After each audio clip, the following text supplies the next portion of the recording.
Einen schönen guten Abend, meine Damen und Herren. Welcome, and would like to warmly welcome our two special guests tonight, the artist Banu Cennetoğlu and the curator and writer Vasif Kortun. Die Türkei ist seit einiger Zeit ein zentraler Schauplatz der internationalen Krisen unserer Gegenwart geworden. Auch innenpolitisch ist das Land zutiefst instabil. Der Anschlag auf den Istanbuler Flughafen am vergangenen Dienstag ist ein weiteres Ereignis, das symptomatisch ist für diesen zutiefst kritischen politischen Zustand innerhalb der Türkei sowie im Hinblick auf geopolitische Krisen international. Nicht zuletzt seit Dienstag scheint es äußerst brisant, zwei der wohl wichtigsten Stimmen im Diskurs der sich radikal verändernden Kulturpolitik in der Türkei einzuladen. Die Künstlerin Banu Cennetoğlu setzt sich in ihrer vielschichtigen künstlerischen Praxis mit der politischen, sozialen und kulturellen Dimension der Produktion, Repräsentation und Verbreitung von Wissen auseinander. Sie widmet sich der Frage, wie sich die Bedeutung gegenwärtiger Ereignisse und zeitgenössischer Kultur über die Zeit hinweg verändert, indem sie deren mediale Repräsentation und Verbreitung untersucht. Der Kurator und Kritiker Vasif Kortun leitet seit seiner Gründung 2011 das international renommierte Ausstellungs- und Forschungszentrum Setzt in Istanbul.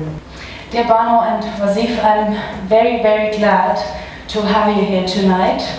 And also, as Peter said, despite very complicated and complex circumstances. So a very, very warm welcome to Banu and Vasif. Well, basically, maybe a few things to start the conversation with is one, we don't have a prepared script. We, on purpose, decide not to prepare a script or prepared question, Q&A, and that kind of thing. And there are many reasons for this. I mean, one reason being that we don't really actually want to speak so much about our individual practices or institutional practices. This is not this is perhaps not the main impetus of the conversation. I think we're here more as individuals, citizens, and people who are stuck at a particular moment in history in a place, although Banu has already checked out. She's going to be in Berlin for some time, and which is absolutely necessary for retaining some mental health or space or mental zone, which is quite difficult to collect and to retain in Istanbul at this moment. Yes, as per the conversation, yes, I just came from the Atatürk airport this morning, so did Banu's daughter. But the airport that I visited this morning was the airport that had never seen perhaps any changes or any, there was absolutely no trace or residue of the events that took place 2 days ago. Everything had been fixed. The glass was perfect. I mean, the glass had been fixed. The way to the airport was quite normal, like every day. The regular security was the regular security. There was nothing else going on. The walls had been painted, and all of that. As if, I mean, you can imagine that this kind of strange machinery came in on the very evening of the attacks, for about 3 in the morning. One of our colleagues was flying in that evening, and she had already seen like about 80 workers cleaning up the airport. And when we're talking about cleaning, of course, it's not just shards and pieces of metal and things falling from the roof, but we're also talking about body parts. We're talking about blood. We're talking about human life that had been left astray all over the entrance to the airport, and there was no trace 2 days later. And the will of this machinery that cleans it, that leaves no trace or memory of what has happened before, of any sort of traumatic moment, I was quite shocked about it. I was trying to think that I haven't solved this. I haven't thought through this in in a deep way, but I just remembered this. You would also remember that right after Gezi, after Gezi was emptied out by the security forces, the next day there were small imported trees being planted in place. There was fake grass being thrown in, and like 3 days later, Gezi had turned into a kind of a perfect park with millions of flowers brought in, and the city was telling you, we can do this, we take care of the city much better than you. And it was the same thing with us, with the writings on the walls, with the graffiti and everything. It was painted out with a particular kind of gray that made it impossible to see what was behind it. It was, they were actually already using a specific kind of paint to get rid of any trace of any memory of what had happened. So this machinery is very strange. I mean, it's so even the trauma. I mean, you would imagine that 2 days after such an event. I mean, I don't know if you've been to the Brussels airport recently, but the Brussels airport, it looks like an airport during war times at this moment. There are tents and tents and tents. You move in, you go out, you change directions. It's a whole orchestration and everything, and you are very conscious that you're going through something that has seen something really radical just a few weeks ago, days ago, or 9 months ago. Whereas in Istanbul, when you look at the faces of the workers, the staff at the airport who had seen this stuff just 48 hours ago, it was back to normal. And so this kind of internalization of this erasure was also very evident in the staff, which is quite strange. I mean, you can't know. Of course, you don't know what's taking place in their minds, what's really going on, what are they really thinking about. But the guys were looking at the women as usual, turning their heads away from the cameras and the security, and the women were looking at other women, and everybody was. It seemed like all was normal. And I mean, this is a projection, I guess, of things to come as well. More things will happen, and more things will be erased. More attacks will happen, and we will not remember them. And as long as the operation is smoothly running, no matter what. I mean, this is also the fundamental premise of the government or the state at the moment, that anything that gets in the way has to be taken out, moved out by any means necessary. Just perhaps to track back, I mean, we go some time back. I think we met first time in 1998 or 1999. Banu had just, I think she had just refused or given up the world of photography as we knew it, as fashion photography or that kind of photography. She had been working she was doing work for Purple magazine and the Moscow commercials. And I think at that moment, when we met, we had already articulated your departure from that kind of world. And Turkish photographer doing stuff at Purple magazine. It's the hottest thing in the late 90s, the hippest and the hottest and the coolest thing. This magazine coming out of New York with Olivier Zahn and other people. And this Turkish photographer saying, "Okay, I had enough," was quite. The stubbornness of that position was really, really remarkable for me, which is something which I will not forget. Maybe you can address that right away, or not. And then the rest is history, of course. The other thing, if you would like me to kind of perhaps just put a general frame to things about what has been happening in Turkey in terms of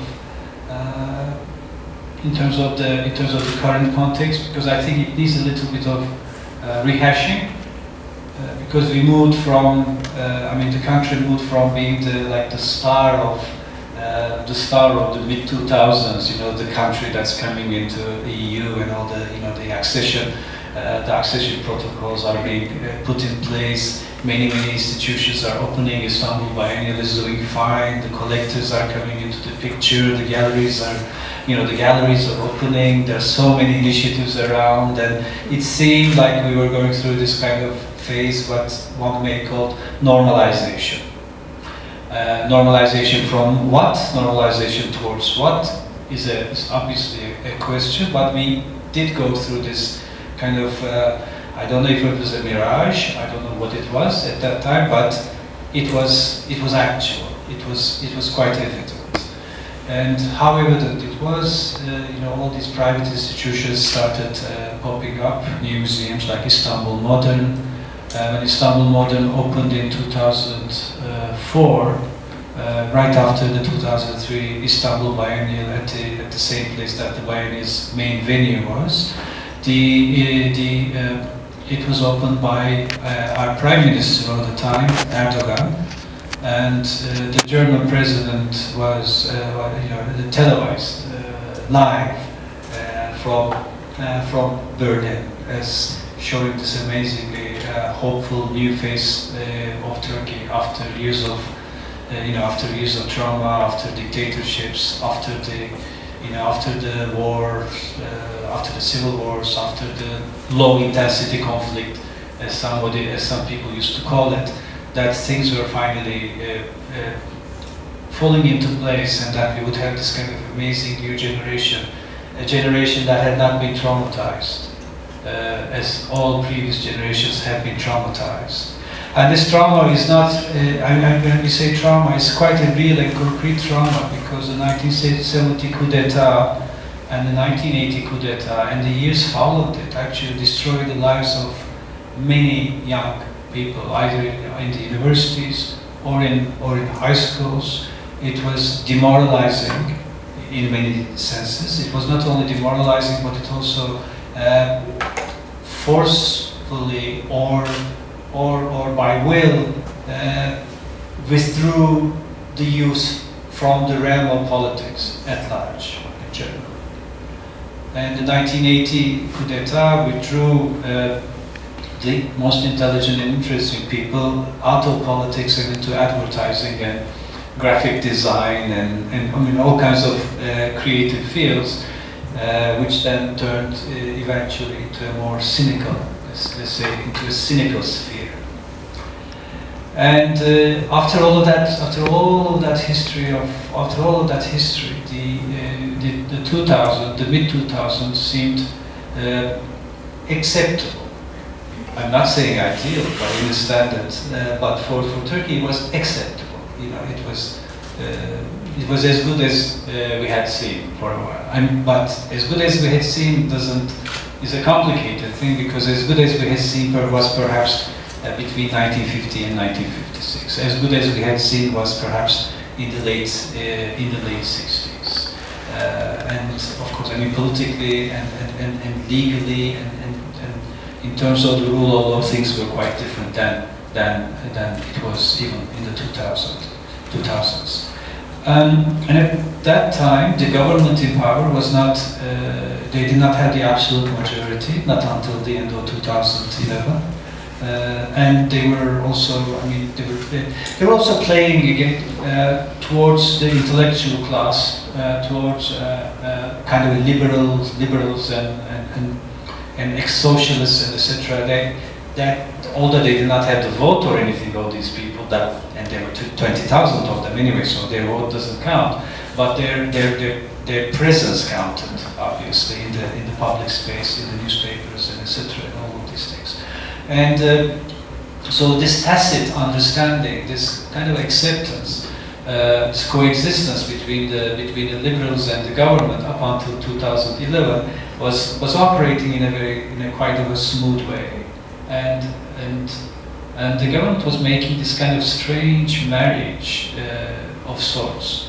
They would accommodate the new culture class, they would accommodate the new institutions that were coming in the picture, but they would also accommodate their original voter base by setting up nice city institutions, like introduction of women who would otherwise be at home into knitting courses or things of that sort. I mean, but it worked. I mean, it was a process. So all in all, the different cultural, different forms of cultural production never met in one place. People did not meet in one place either. So it wasn't coherent. It wasn't. Things were not getting together or being negotiated in the public realm in interesting ways. But they were both given room to exist. They coexisted without touching each other.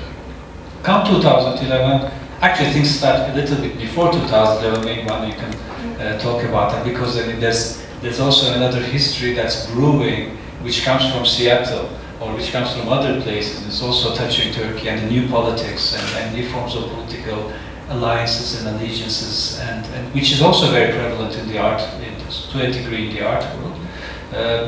That aside, the pressure was not as harsh after, things really took a different direction in 2012. Do you agree with what I'm saying? I'll take over. Okay. And then after okay, she's going to destroy that. After 2012, the government came up with a new agenda.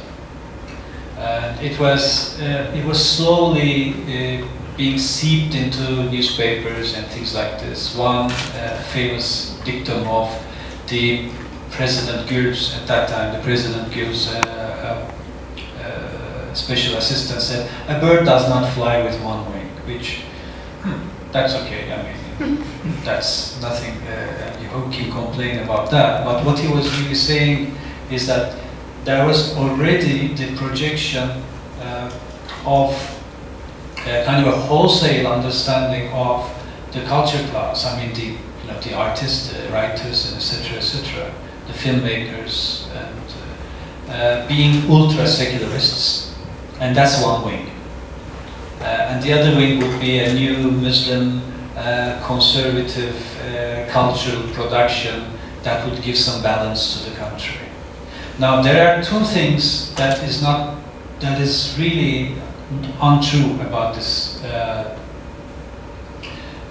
this two-wing aspect. One is that the so-called secularists, you can also read them as socialists, leftists, democrats, and all kinds of things, actually did not even have symbolic power in the country. Never. They were never supported by the state. They were never supported by the governments. They were burned, killed, oppressed all throughout the 20th, the history of the 20th century. So they actually never had a kind of symbolic power. Yes, they may hold positions in universities. Yes, they may be around, but they were never empowered. They were always kept at bay. So that's one aspect, which is a total misunderstanding. If you look at the history of the Ministry of Culture and its support legacy, you never see these people being supported. And the second part and part of that is that who they call, who the government calls the ultra-secularists are not actually ultra-secularists at all. They're Democrats, because they had already, these people had already, a big chunk, probably like us, had already moved to a kind of post-secular context, and they were not, they were not fitting that typology at all. And secondly, the production of a conservative, a new conservative Muslim traditional cultural sphere. This is not like making bread. You can't just put, knead the bread, put it in the oven, and you get something outside, out of it. No. Culture happens to us. It can't be. It can't be engineered like this, especially not in the late 20th century, not in the early 21st century. But But of course, the government is always stuck between this kind of late 1920s, early 30s German mode. Let's say, I mean, they think they can produce this all. I mean, they do really believe that they can produce this kind of cultural sphere. And the biggest failure, of course, of this cultural sphere has been in things like art, visual practices. There's still no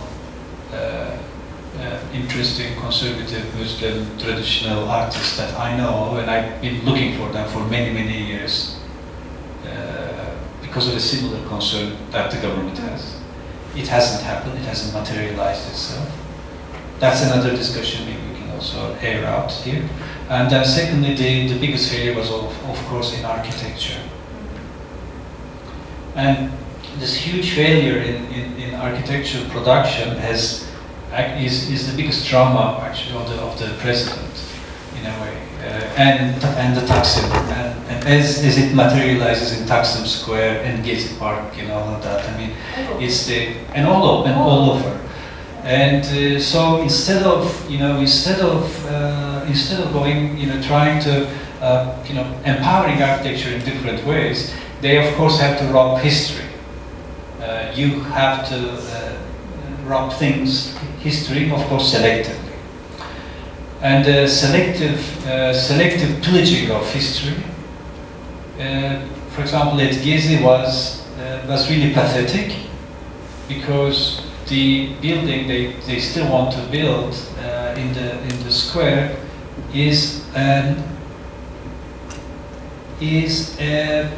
comes from a period of the empire when the empire looks at itself as a failure and has to accommodate to European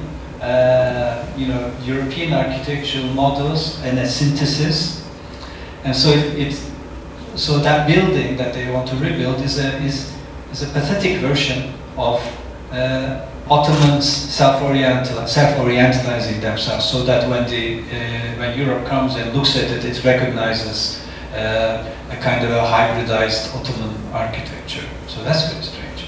But in terms of course, in museums, it's the endless Sinan age in concrete, of course. I mean, endless replicas of late 15th century and early 16th century Ottoman so-called Ottoman high point architecture. I mean, I'm saying all of these things, of course, but one has to also recognize or remember that the Istanbul the Constantinople of 16th century is a different city. It's not a Muslim city. It's also a Muslim city, but it's not a Muslim city. It's a city of different nations, a city of different presences, etc. So we don't only have selective pillaging of architectural models. We also have selective pillaging or prioritizing a particular nation within a range of many nations, as it were. So after getting the absolute power, things really started going south. For many of us. I mean, there's still the talk about the new law new Ministry of Culture that will be funded in part by the lottery, and that it would follow exactly the Thatcher model of late 70s, of the UK model has transformed. So that's still in the works. And but it's kind of it's not my trauma, it's really their trauma, I think, or some people's trauma, and that trauma is not going away. As long as that trauma is not going away, people are being killed, to say the least.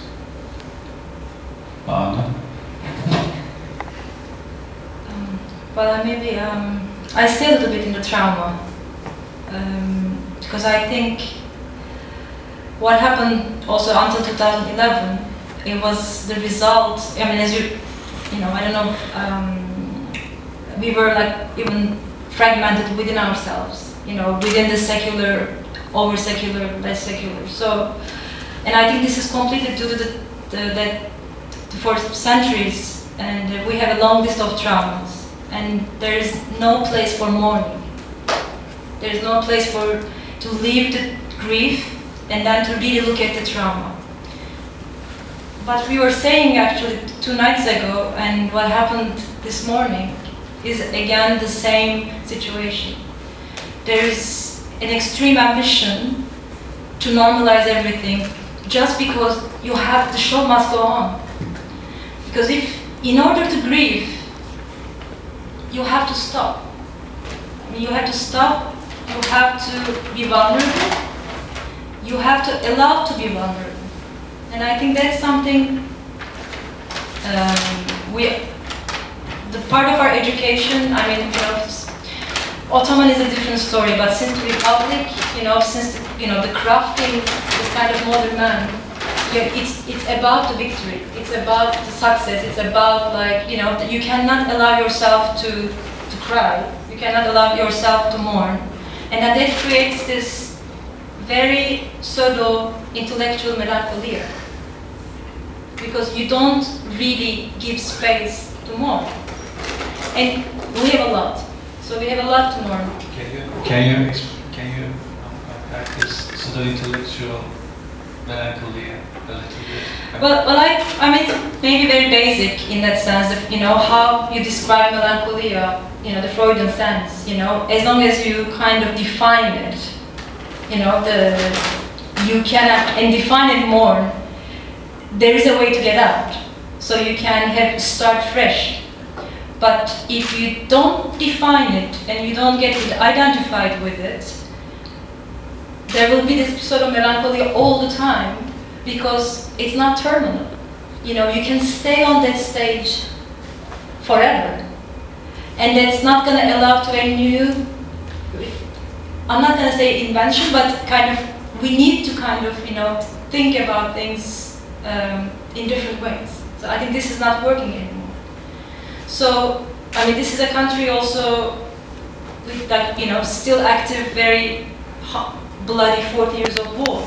I mean, we are in it.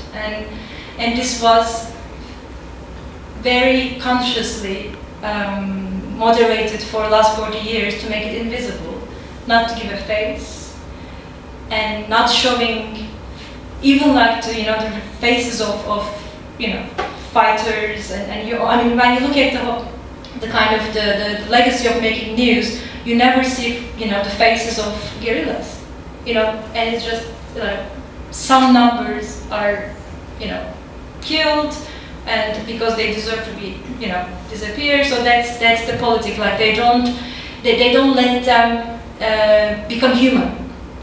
And us on the more colonial side, if I can say, and for the first time after Gezi, with a lot of conflicts and problems in it, but for the first time, the last year in June 2015, there was something else in this country. And then after 5 weeks, not even, 5th of June, 26th or 27th of July, the war started again, full on. And it was the first time there was a possibility to represent that trauma in the parliament on the public level. This was the first time, but this was cut immediately. And there is no space. There is no space for any kind of grief, because what I feel actually, what I can say, I mean, how I don't want to create a kind of a cry wall, but at the same time, how you define a loss, the feeling, I'm not talking about loss of your loved ones or known ones or people that you really, physically very close. You can feel the loss you can feel a loss for centuries, and then you can feel responsible for that. You can feel that you have a complicity with what happened, and you don't know how to rehabilitate that situation. So what I feel is me, as different paths we have now. I feel like I need to think about that grief. I need to I need to find a way with, together with like whoever knows, known or unknown, we have to find ways to allow to that grief to be revealed. Because otherwise we wouldn't get stuck in this phenomenon. There's no other way to deal with it. And so, so in a way, also going back to the very real politics, and what Erdogan did, actually he grabbed many people from their balls in that sense, because people had a huge thing with the 1980 military coup, and it was the first time somebody was proposing something else. It says like, okay, these people were wrong, let's look at this. I mean, this country doesn't have such an experience. So, and everyone was just like, yes, please, do this for us. You know, you're the one. I mean, and then the Kurdish issue is the same. You know, like it was the first time, okay, like the word Kurdistan, and then let's kind of, you know, look at our options. What are the possibilities? I mean, it was all fake. I don't buy it at all. But he knew. I mean, you know, he got an amazing, probably advisor that he could really, you know, take many people from their balls. It's just that we're, I mean, the kind of unfortunate situation perhaps is also that, I will say this, and I'll say this only once, I won't say this again. This is the first time in the history of this place, we call Turkey, that I don't know why, but there's a leader. He's a leader. He's the kind of leader that you don't find around these days. He's the only one. No one even comes close in terms of charisma, leadership, the capacity, the strange capacity to move mountains, to be incredibly brave, and all of that. None of that works to anybody's benefit. Because he loves to normalize. That's why, again, I think he's so not vulnerable. You know, I think that's the thing. Like he wants to show himself as this kind of, you know, the most unbreakable piece of rock. And I think that's the whole strategy. And people love it. I mean, it's a kind of S&M relationship. You know, like I'm going to protect you, nothing's going to happen, and we will go on. You know, like we will go on, and then the whole architectural, or you know, like I mean, whatever you see in the city, in the cities and countries, the manifestation of that state of mind. Nothing is allowed to be on its own. You cannot find bushes just being on their own. You know, I did years ago. I was not going to talk about pieces, but now it's just because, like, I made this piece called "Scary Asian Man," and photographed people that I don't know on the highway and doing nothing and just watching highway, you know. They don't exist anymore, those bushes on the highway. Everything is extremely manicured, and like you see ugly thousands of little flowers that they're not meant to be on that entourage, whatever, however you call, and this, for me, those the decoration, what do we call that? The urban. Yeah, it's a kind of urban decoration. I mean, it's, yes, but yeah, I mean, it's actually a very Sunni Muslim thing. Well, actually, in Mexico. Also, yeah. Smarter, I think, because you can actually give advertising. So they write, you know, Texaco, and then there's some kind of income coming. At least there's a pragmatism in it. And this is pure, I think, ideologically, it shows so much their state of mind. And it's a waste of everything. It's ugly, and it is also very controlled. Like, it's very controlled. You cannot sit anywhere anymore, you know. So I think that's the thing, like, you know, the vulnerability is a good thing. And yeah, because I mean, the Scary Asian Man had this kind of dark points or grey points. You know, there were bushes, and behind the bushes you vaguely see someone who's there, but you never know what they're doing. They're probably like leaving home like 8:30 in the morning, saying goodbye, honey, I'm going to work today, or something like this, and then sitting all day long without just motionless or gestureless, and there were lots of, I mean, especially on the side of E5 and E6, you would see this situation. But yes, it was bushes then. Yeah. But I mean, I'm only saying Sunni Muslim because it's a particular form of patterning and decoration, Yes. and this patterning and decoration is incredibly prevalent all across around the highways and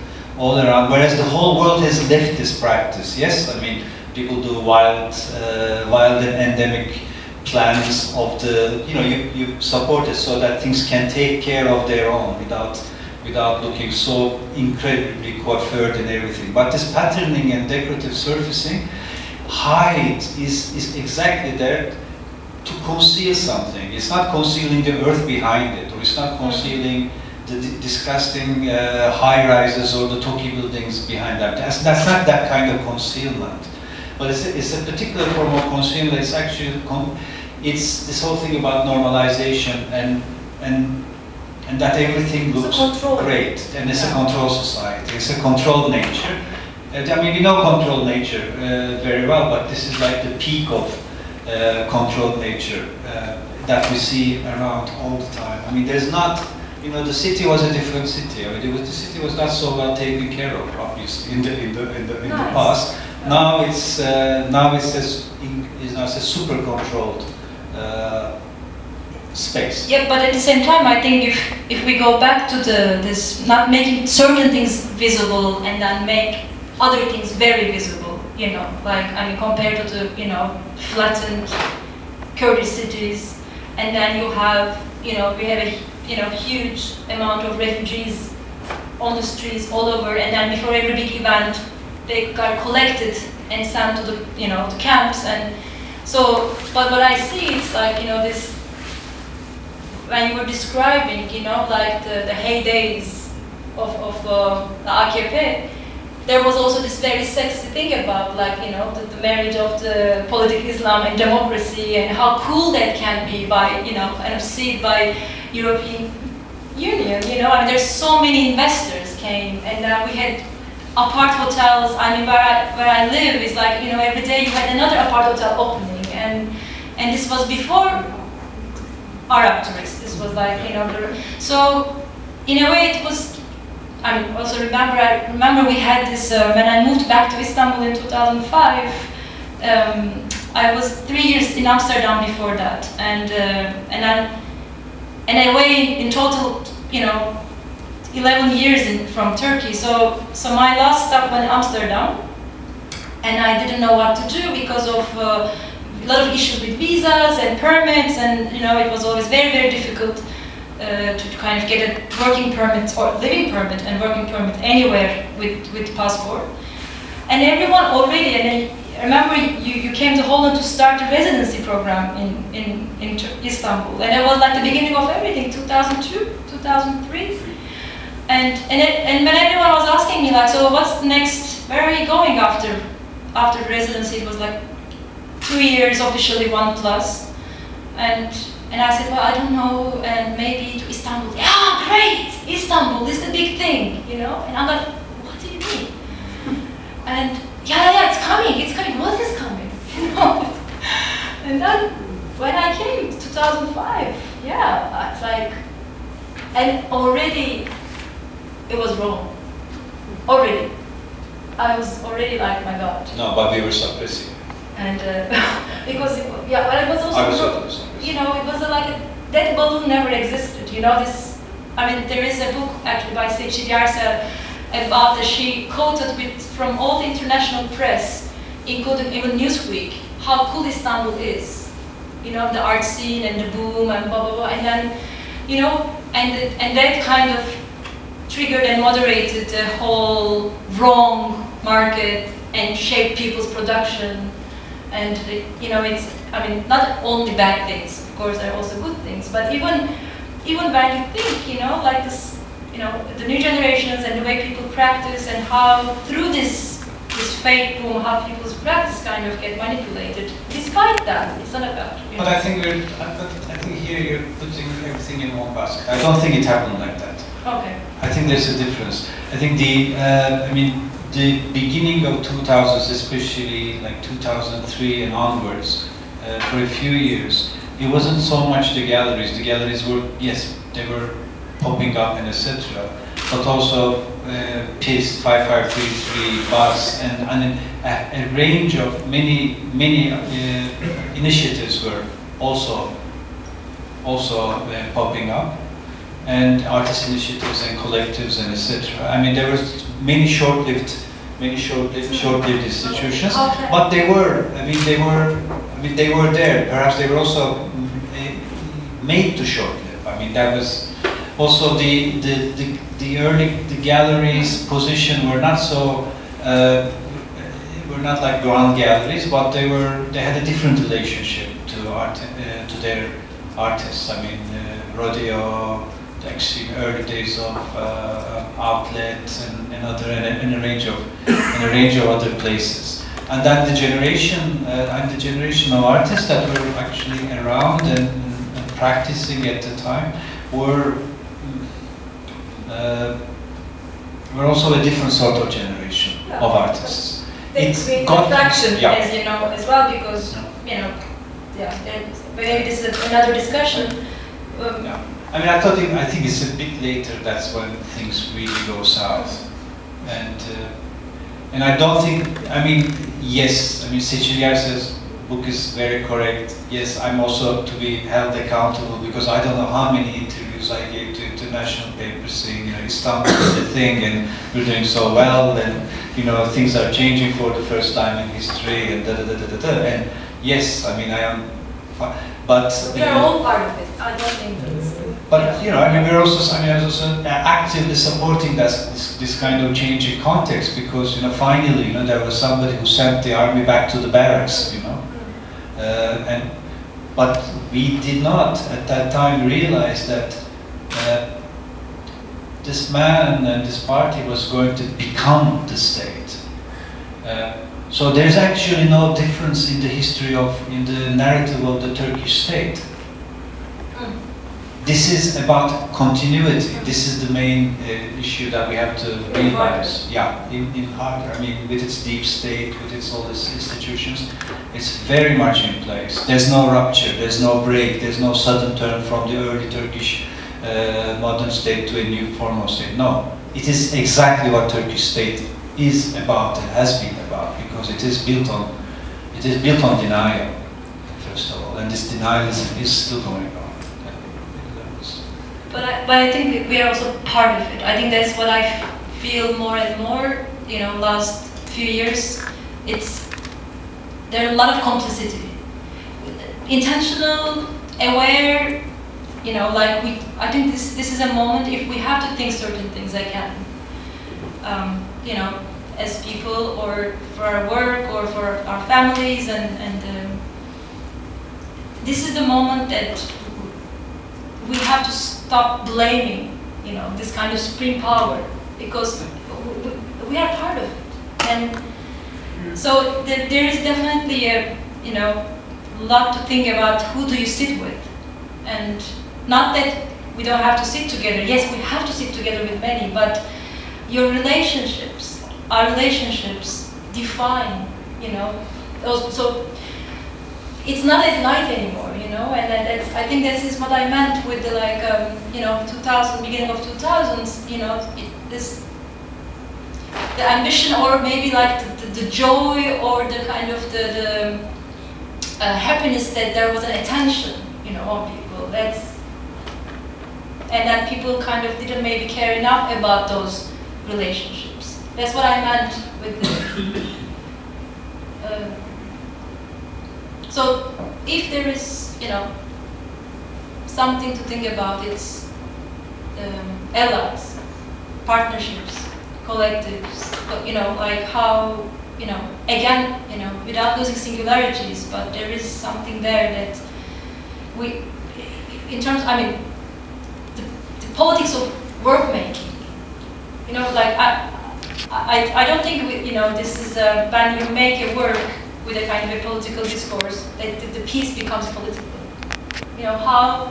How you live and how you build your life, relationships, I think this is more a kind of a position. Banu said that maybe we should explain this a little bit, because there's something very specific. Maybe it exists in other places too, but I don't see it as evident as the context we are in.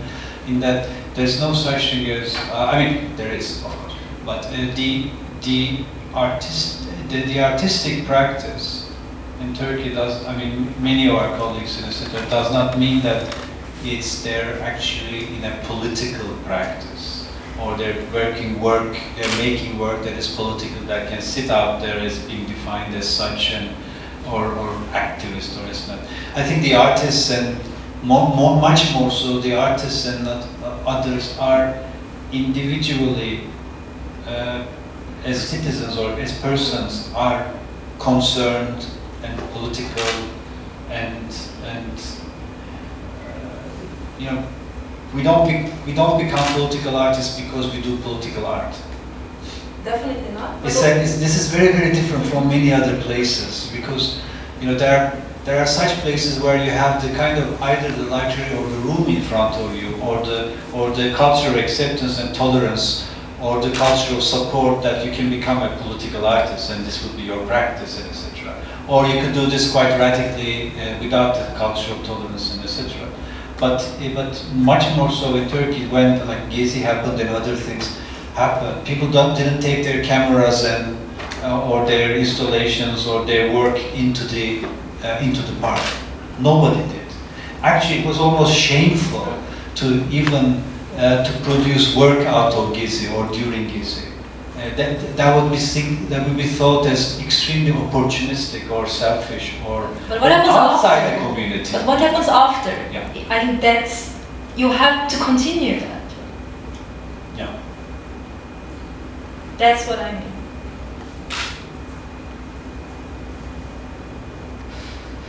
Do you have any questions at that moment before we go on? Stubbornness, sorry. Yeah, maybe a question. I'm not very familiar with Turkey, I have to say. How is the situation with the art academies? Would it be possible for you or interesting for you to teach there?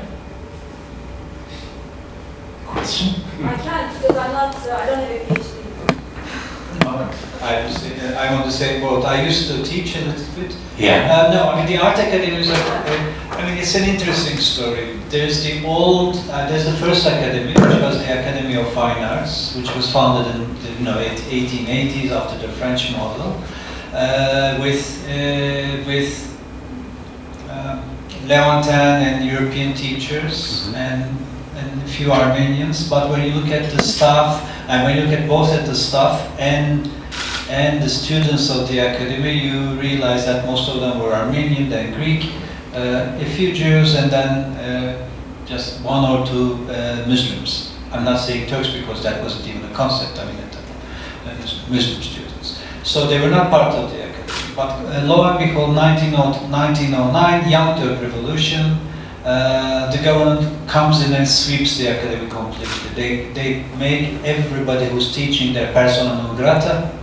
They all have to leave immediately. The whole staff is replaced by Turkish new Young Turk teaching staff. Of course, also the students begin to change. After the 1920s, the Fine Arts Academy becomes the state institution par excellence. That is to say, they manufacture the state ideology, they produce it. Of course, the government is the only one you can sell to, fundamentally, so they become, by default, have to become state artists because they had to show in, I don't know, whatever, country-wide exhibitions and all of that. But this is between the wars period. You know, similar things happen in Soviet Russia. Similar things happen in many other places in America, and etc. After the war, after the Second War, the academy then becomes has immersed itself with this kind of secularist Republican ideology so well that they don't need any injection from outside. And then they do all the national exhibitions, like the São Paulo, Venice, they organize all the biennials and everything, so they become the only agency to do that. And up until the 60s, then things start to change slowly, because then leftists and new emancipatory ideas kind of get into the picture, and then the government loses its hope, begins to lose its hope and trust with the academy. But they're still running the museum. The academy also runs the museum, the Met Museum of Painting and Sculpture, so it's a whole thing.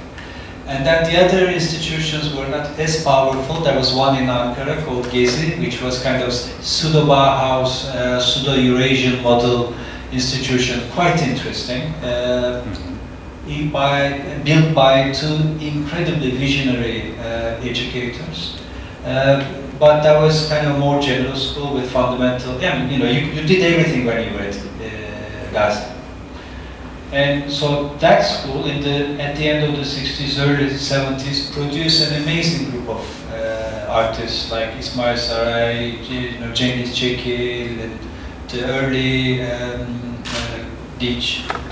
I mean, quite a few, Osman Dich, and quite a few interesting people, because they weren't, because the education system was much more coherent. And I mean, nowadays the art schools, there's one quite still good educational school, Sabancı. A lot of interesting people came out of this place in the 2000s. I mean, most of everybody. Bilkent also. Bilkent was. People went there. And we were at Bilkent doing crazy things for a while. A group of interesting, at least designers came out of Bilkent. But the current situation, reflects also what we were talking about. It's not, very, it's like more like a clerk attitude, rather than like really talking about art or like a production. And also very fragmented, I can say, the departments still, like old-fashioned, photography is photography, the painting is painting, and graphic design is graphic design, and there are amazing people in all of them, but they never merge. Like, for example, one of my very good artist fellow, like that also produced book together. They teach at Marmara in the State University, and none of the other departments, for example, know about that book production, and there's no curiosity, and so it's, the space, vast space is like walking like 15 minutes from the academy, like my space is like 12, and you have to drag them. So it's of course there are some amazing, the individuals, but overall everyone is under this kind of darkness. There wasn't much of a context or a community of sorts, so that was quite desperate. Artists were self-teaching or teaching each other. A lot of people came out of, not from art departments, but from different fields, from music to, all kinds of fields, then ended up in visual practice. We have this kind of strange, other places become kind of more places for education and discussion, and it's more about sharing, one-to-one or groups, and so that I found more interesting rather than having a position somewhere. It's also very male, kind of macho, like, once they sit, they don't want to move out from the seat. But there's another history there that can still be, that's not written yet. What is there is evident. The traces of it is there, like Dax, Disciplinaires against Antar in the 90s, late 90s was quite good, post-Habitat days, and Ali Akay, a colleague of ours, was quite influential during that period. Then there were places like Loft, Sea Elephant Travel Agency, of Hussein Aptek, and a whole host of other colleagues. There was a lot of people teaching each other and giving lectures. Up until 2 years ago, there was a School of Urgency. Didn't work so well, but it was an effort by Ahmet Öğüt. There's a whole history, but these are all informal histories without continuity. They don't have to continue, obviously. It necessary, but there's a range of stuff. Maybe also it's important to give the context. We don't have, I mean, it's one of the reasons when Vasif was saying like 2000, mid-2000s, a lot of little initiative and artist-run spaces and collective suddenly, and especially made a peak with Wuhan Biennale, as you remember. But there is very insufficient resources to continue. I mean, or you have to have money yourself. I mean, there's no state funding. There's no city funding. There's patronage, but in a very raw and still very young and not really, you know. So some people try to support things, but as long as they can use it also for their own benefit. So how to continue in that sense, you know, like, yeah, exactly. If you don't have your own resources, and so they stop because it's also, you know, you cannot really go on.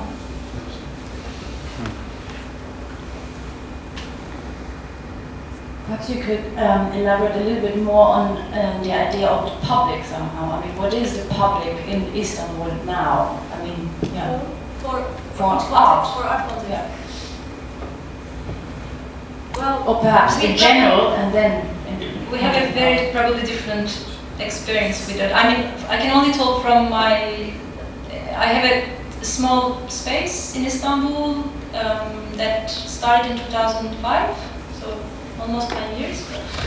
Wow. And I mean, it's very specific. It just has a referential collection of artist books and printed matter produced within the visual arts, but you know, quite large range.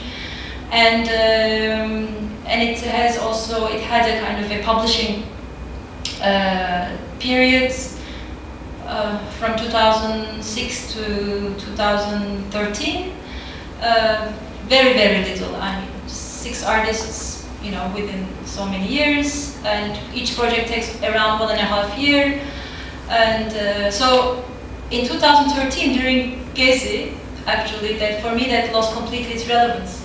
And since then, and I, you know, I'm struggling also with like this. What is this for who? And as I just said, like, you know, academy is just 10 minutes away, and I you know, I have to promote myself, like not myself, but the space. I mean, the collection is like, I think it's unique on its own. Even South wants to compete with us, but they can't. I'm not joking. And it's no, it's really strange, very eclectic, very kind of formally and also conceptually strange collection. So I would be interested to see that, but the audience is quite, you know, I find it very uninterested, unless there are drinks and, you know, openings, and then it's fine. But for him, I guess it's a different economy and a different scale. So yeah. I mean, I don't use the word public. I try not to, at least not in terms of people who visit. I have allergies to this term. I mean, not locally, international. I have allergies to this term because, I mean, for me, public is something that has no voice or shape. Yeah, I mean, because it's not something that can articulate itself. It can only articulate itself through its agencies.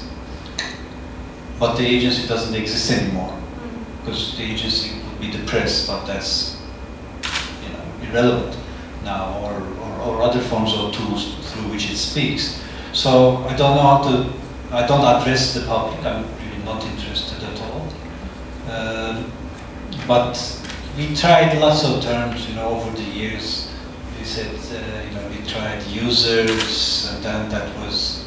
That users seem to be a little bit more self-regulated and doesn't touch the institution so much. Uses then leaves and doesn't leave a trace on the institution. So that was all in the long term not interesting. Now we're looking at bileşenler, which is another term. Let's say constituents of the institution. So that's also complicated because the constituencies is yeah, you can think of an institutional constituency, or you can think of a personal, I mean, individual constituency. These are two different things. We're not so interested in institutional alliances like the universities. We like to work with people in the universities, but we don't work with the university itself, or we work with a whole range of people, but not the bigger bodies behind it. And also, we like amateurs quite a bit. People who are actually, you know, I don't count numbers, you know. I mean, numbers, yes, we have great numbers, etc. But numbers is not interesting to me. How many people come through the doors? I only do work, and I will say this, I only like to do work for people who are more intelligent than us. And that's because that's how an institution can learn or can transform itself, or in many ways. So we don't, but like concrete, now we hear more Arabic than ever in the institution because of the Syrian refugee condition and Arab tourists. These are two things. As much as English these days. So I mean, there's obviously a shift in the audience, which is interesting, which then of course prompts you to think, now if there is such a language being spoken in the institution, how do I respond to this? What would be the institution's relationship with the Syrian communities in Istanbul? So that appears as an issue. You know, last summer we were so happy after, you know, as of June, after the first elections in 2015. So we hired a whole group of people started working in Kurdish as second language in the institution, which never materialized, of course. We thought, you know, with the June elections we could really push this, for example. So that would be a definition of another imaginary public. We don't even dare think about it right now. But at that time it seemed quite possible, and it seemed like the right time, the right moment to do this. And we were saying, who if not us, to institute Kurdish as second language in the institution. But also, you know, it's so hard. You know, it's you can easily end up exoticizing yourself. You know, I mean, because we are so polarized and so long. So it's one successful election won't solve all these things. You know, so one can speak for other, with other, together, but that doesn't mean all those boundaries will disappear in one night. That's why I want to go back to Greek. We need to, you know, and I don't know how long it will take. Decades. I mean, thinking about how much violence for generations of generations these people are kind of receiving, and today it's like, if there is an organization called TAG, so, you know, if it's because there's no more space for any discussion. So, yeah. Yeah, I mean, the table has been pulled away. Yes. From in front of us. So at any level, I mean, it's also the book table is pulled away from you as well. Yes. So there's no room for consensus or negotiation. So you can't sit. You don't know where to sit. Yeah. Also the language. I mean, there's definitely you know, one of the things which was also very, you know, as a kind of state policy that, you know, that language was forbidden. You know, that people, you know, were killed or tortured because of the language they wanted to speak.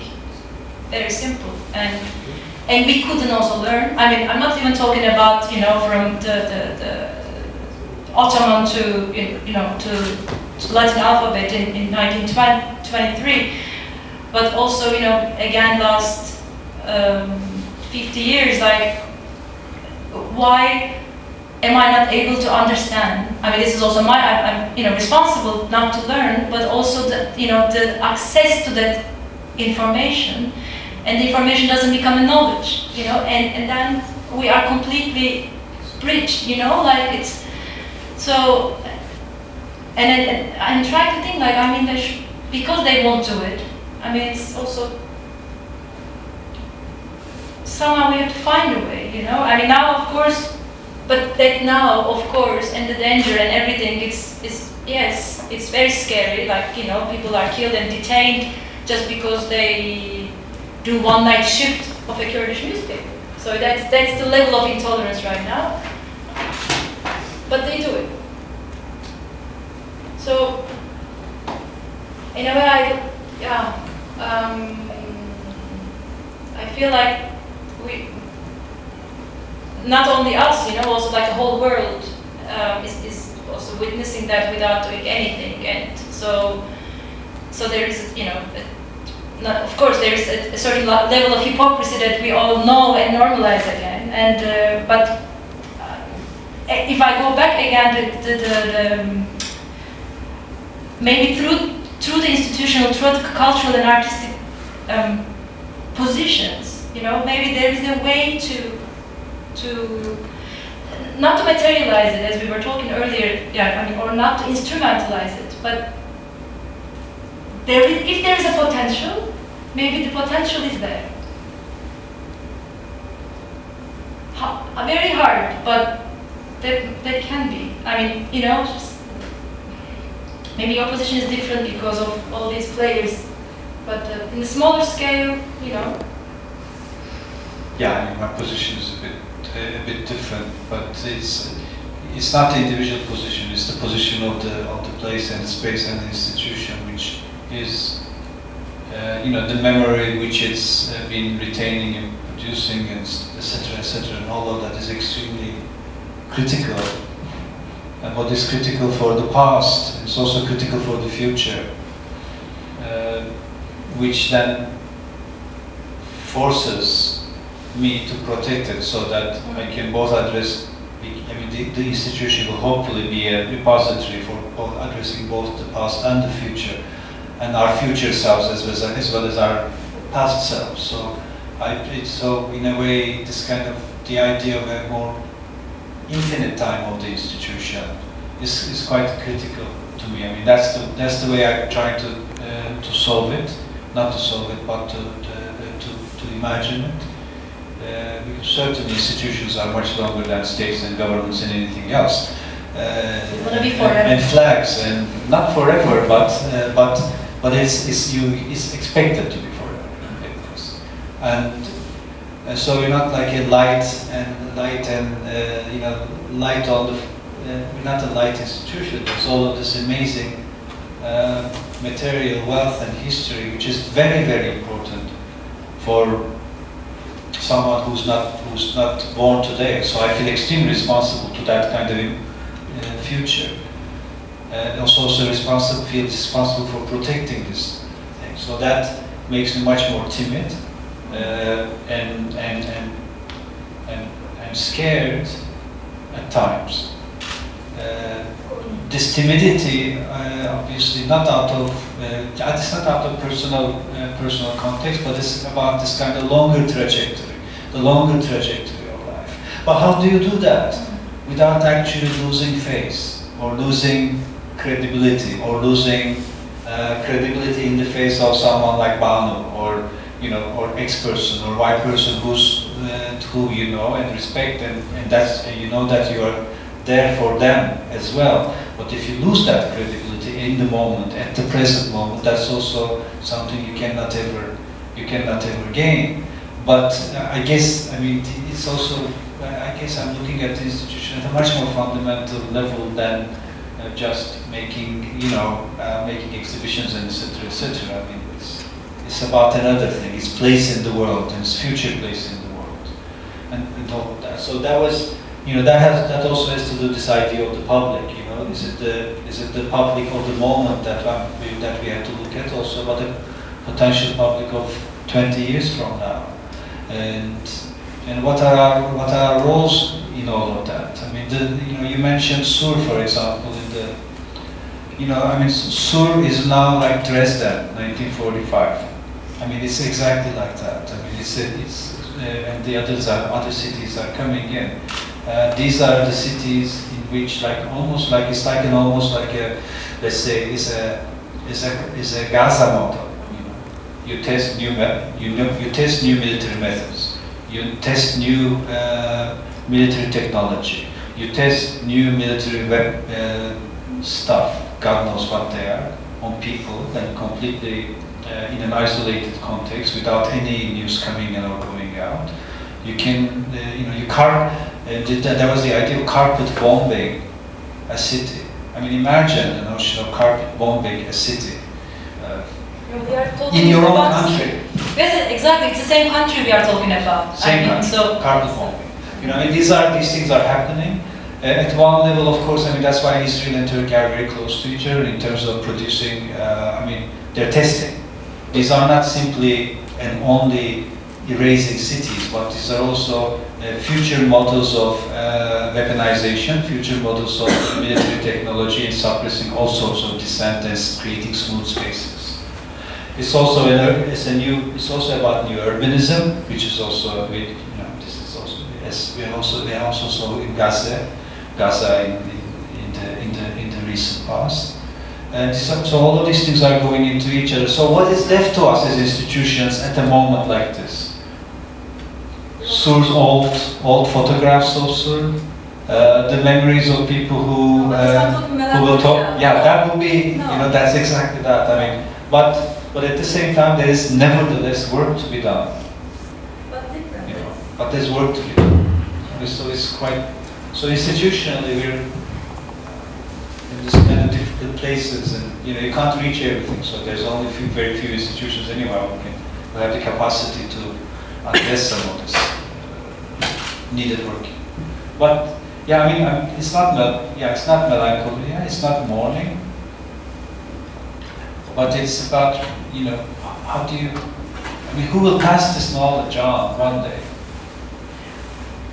Yes, but at the same time, first we have to get access to the knowledge. So that's, before passing. And I think that's when you were saying, you want to preserve and keep, and which is also like something with that, I think we had the point with, archives and collections, and then of course creating a compilation even already is moderated by a certain sovereign position, right? And you're proud of that. So you're proud to make it, you're proud to preserve it, you're proud to transfer it. But what I think now, in the moments that now it's an urgency that we are in, maybe it will be destroyed, so in a way, some things has to be done now and for now, in order to be able to communicate with them later, because otherwise we will just keep writing letters of excuse and shame. So, and yes, I don't know how, but I like to think that, I think this is something that's not only us, because this is again now within all this obvious and collaborations between different states and Turkey. So it is I think things I will give maybe a kind of stupid analogy. In the sense you can eat grapes raw. That's one way, as long as they are very good. You can ferment them. You can end up with an amazing wine or vinegar, and different experience. You can distill them, the strongest, maybe the best or the worst. There are different ways to treat the same, situation. And if not everything has to be preserved forever, like a distilled an amazing, spirit. Some things has to be eaten there on that moment or served on. So that's what I'm trying to think. Yeah.